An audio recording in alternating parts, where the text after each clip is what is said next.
بسم اللہ الرحمن الرحیم۔ آج کے درس میں ہم سورۃ الفاتحہ کے ابتدائی آیات کا ترجمہ اور تفسیر سیکھیں گے۔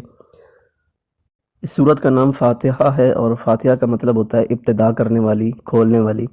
تو جیسے ہی ہم قرآن کھولتے ہیں تو سب سے پہلے سورۃ الفاتحہ آتی ہے اور قرآن کی ابتدا بھی سورۃ الفاتحہ سے ہوتی ہے، اس لیے اس سورت کا نام فاتحہ ہے۔ یہ اس کا مشہور اور معروف نام ہے۔ اس کے علاوہ احادیث طیبہ میں اس کے بہت سارے نام ذکر کیے گئے ہیں۔ مثلاً اس سورت کا نام سورۃ الشفاء بھی ہے کہ اگر مریض پر یہ سورت پڑھ کر دم کی جائے تو اللہ تعالیٰ اسے شفا عطا فرماتا ہے۔ اس سورت کا نام الکتاب بھی ہے، یعنی کتاب کی اصل۔ پورے قرآن کریم میں جو مضامین بیان کیے گئے ہیں ان کی طرف اشارہ اس سورت میں موجود ہے، اس لیے اس سورت کو الکتاب بھی کہا جاتا ہے۔ اس سورت کا ایک نام سورۃ الدعا ہے، سورۃ الشافیہ، سورۃ الکافیہ، سورۃ الوافیہ، سورۃ المناجات، سورۃ التفویض، اس طرح اس کے متعدد نام مفسرین اکرام نے ذکر فرمائے ہیں۔ نبی کریم صلی اللہ علیہ وسلم نے ارشاد فرمایا کہ یہ ایک ایسی صورت ہے کہ اس کی مثل تورات، انجیل، زبور اور دیگر کسی بھی صحیفہ آسمانی میں اور خود قرآن کریم میں بھی اس جیسی کوئی صورت اللہ کریم نے نازل نہیں فرمائی۔ یہ خاص تحفہ ہے امت محمدیہ کے لیے۔ شروع کرتے ہیں۔ بسم اللہ الرحمن الرحیم۔ آپ سکرین پر غور سے دیکھیے گا۔ الحمدللہ رب العالمین۔ لفظ الحمد میں جو حمد ہے اس کا مطلب ہے تعریف، اور اس کے اوپر جو الف لام ہے اس کا مطلب ہے تمام۔ تو الحمد کا مطلب ہے تمام تعریفیں۔ للہ میں جو لام ہے یہ استحقاق ظاہر کرتا ہے۔ لفظ اللہ کی تفصیل ہم پچھلے درس میں بیان کر چکے ہیں۔ الحمدللہ کا مفہوم یہ ہوا تمام تعریفیں اللہ کے لیے ہیں۔ یہاں پر جو لفظ حمد ہے اس کے ہمارے مفسرین نے متعدد معنی بیان کیے ہیں۔ مثلا ایک معنی اس کا شکر بھی ہے، تو اب اس معنی کے اعتبار سے ترجمہ ہوگا کہ سارا کا سارا شکر اللہ رب العزت کا ہے، لیکن معروف ترجمہ وہی ہے جو ہم نے پہلے ذکر کیا ہے، الحمدللہ تمام تعریفیں اللہ تعالیٰ کے لیے ہیں۔ اس کے بعد اگلا لفظ ہے رب۔ رب کا مطلب ہوتا ہے پالنے والا، تربیت کرنے والا، کسی شے کو درجہ بدرجہ کمال تک پہنچانے والا، یہ رب کا مفہوم ہوتا ہے۔ اسی طرح رب مالک کو بھی رب کہا جاتا ہے۔ العالمین، یہ عالم کی جمع ہے، لام کی زبر کے ساتھ عالم۔ ایک لفظ ہوتا ہے عالم اور ایک ہوتا ہے عالم۔ عالم ہوتا ہے علم والے کسی شخص کو عالم کہا جاتا ہے، اور لام کے زبر کے ساتھ عالم کا مطلب ہوتا ہے جہان۔ تو عالم کی جمع ہے عالمین، اس کا مطلب ہے تمام جہان۔ تو رب العالمین کا مطلب ہوگا تمام جہانوں کو پالنے والا۔ اب اس پوری آیت کا ترجمہ سماعت فرمائیں۔ الحمدللہ رب العالمین، ساری تعریفیں اللہ کے لیے ہیں جو تمام جہانوں کو پالنے والا ہے۔ آپ کے ذہن میں یہ سوال آ سکتا ہے کہ ساری تعریفیں اللہ کے لیے کیسے ہیں؟ ہم تو آپس میں ایک دوسرے کی تعریف بھی کرتے ہیں، اور ہم چیزوں کی تعریف بھی کرتے ہیں۔ ہمیں کوئی پھول اچھا لگتا ہے تو اس کی تعریف کرتے ہیں، کوئی منظر پیارا لگ رہا ہوتا ہے تو ہم اس کی تعریف بھی کر دیتے ہیں۔ تو پھر اس بات کا کیا مطلب ہوا کہ ساری تعریفیں اللہ کے لیے ہیں؟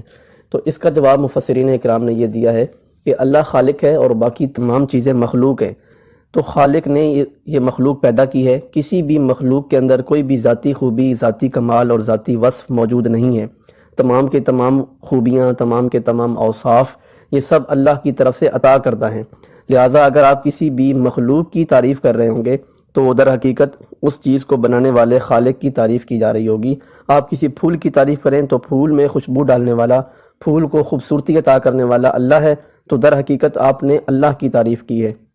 تو یا پھر اس کا مطلب یہ ہے کہ الحمدللہ یعنی تمام تعریفوں کا مستحق اللہ تعالیٰ ہے۔ اگرچہ تعریفیں آپ دیگر چیزوں کی بھی کر رہے ہیں، لیکن مستحق اللہ تعالیٰ کی ذات ہے، کیونکہ اسی کے اندر تمام کے تمام کمالات ذاتی طور پر موجود ہیں۔ لفظ رب العالمین میں آپ کی قبر کے اندر جو پہلا سوال ہوگا اس کا جواب موجود ہے۔ قبر کا پہلا سوال ہے من ربک، تمہارا رب کون ہے؟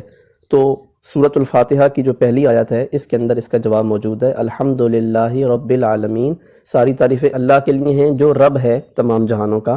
تو رب کون ہوا؟ رب ہوا اللہ۔ اچھا، اللہ تمام جہانوں کا رب کیسے ہے؟ اس کی مختصر مثال سمجھ لیں۔ مثال کے طور پہ آپ ایک بیج زمین میں ڈالتے ہیں، پھر زمین میں وہ پھول جاتا ہے، پھولنے کے بعد وہ ہر طرف سے بھی پھٹ سکتا تھا، لیکن اللہ کی حکمت بالغہ کی وجہ سے وہ صرف اوپر اور نیچے سے پھٹتا ہے۔ اوپر سے پھٹ کر اس میں سے ایک جو زمین کو پھاڑ کر نکلتا ہے، درخت بن جاتا ہے، اس میں شاخیں پھوٹتی ہیں، پھر ان شاخوں میں پھول کھلتے ہیں، پھر ان پھولوں پر پھل بن جاتے ہیں، پھلوں میں چھلکا اوپر بن جاتا ہے، مغز بنتا ہے، مغز میں تیل بن جاتا ہے۔ اچھا، اور وہ بیج جو آپ نے زمین میں بویا تھا وہ جب نیچے سے پھٹا تو اس میں سے جڑیں نکلتی ہیں، اور وہ جڑیں زمین میں گہرا راستہ بناتے ہوئے زمین کے اندر ہی پھیل جاتی ہیں، مٹی اور پانی سے اپنی طبی غذا حاصل کر کے وہ درخت کو فراہم کرتی ہیں، اور پھر وہی درخت جو ہے وہ اپنی ان جڑوں سے فیض حاصل کرتے ہوئے پھلوں کو پہنچاتا ہے، پھلوں میں ذائقہ بن جاتا ہے، پھلوں میں مٹھاس بن جاتی ہے، اور کوئی پھل بھی دوسرے پھل کی طرح ہم مثل ذائقہ نہیں رکھتا، ہر پھل کا ذائقہ بھی الگ ہوتا ہے۔ یہ اللہ رب العزت کی کمال کاریگری ہے، اور یہ اس کی ربوبیت کا اظہار ہے کہ وہ چیزوں کو درجہ بدرجہ کمال تک پہنچاتا ہے اور چیزوں کی تربیت کرتا ہے۔ اسی طرح آپ اپنی ذات میں بھی اگر اللہ کی ربوبیت کی مثال دیکھنا چاہیں، باپ کی پشت سے ایک قطرہ نکل کر ماں کے رحم میں پہنچتا ہے، پھر وہ قطرہ پہلے جمع ہوا خون بنتا ہے، پھر گوشت کا ٹکڑا بنتا ہے، پھر اس میں ہڈیاں بنتی ہیں، اس میں رگیں بنتی ہیں، مختلف اعضاء بنتے ہیں، دل، جگر، گردہ، مثانہ، اور آپ کے ہاتھ، پیر، آنکھ، کان، ناک، یہ سب چیزیں بن جاتی ہیں۔ پھر اللہ تعالیٰ ان چیزوں میں مختلف تاثیریں رکھتا ہے، مثلا آنکھ میں دیکھنے کی قوت، کان میں سننے کی قوت، زبان میں بولنے کی قوت۔